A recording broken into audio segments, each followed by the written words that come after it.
ঘটনার সূত্রপাত ভারতে। দেশটির সুপ্রিম কোর্টের প্রধান বিচারপতি এক শুনানিতে বেকার তরুণদের তেলাপোকা আর পরজীবী বলে মন্তব্য করেছিলেন। ব্যাস, সেই মন্তব্যের ক্ষোভে ফেটে পড়েন ৩০ বছর বয়সী তরুণ অভিজিৎ।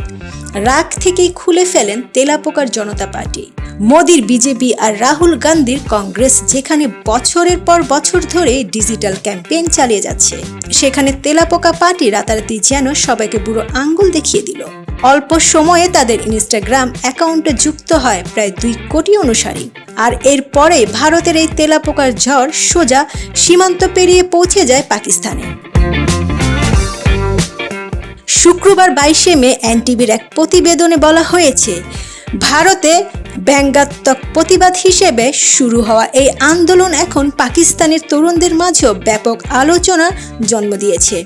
পাকিস্তানে এসব পেজের লোগো ভারতের মূল তেলাপোকার জনতা পার্টির মতো হলেও রঙের ব্যবহার করা হয়েছে পাকিস্তানের পতাকার সবুজ সাদা থিম। তারা নিজেদের পাকিস্তানের বড় রাজনৈতিক দল ইমরান খানের পিটিআই, নওয়াজ শরীফের পিএমএল-এন এবং বিলাওয়াল ভুট্টোর পিপিপির এর বাহিরে নতুন বিকল্প হিসেবে তুলে ধরার চেষ্টা করেছে।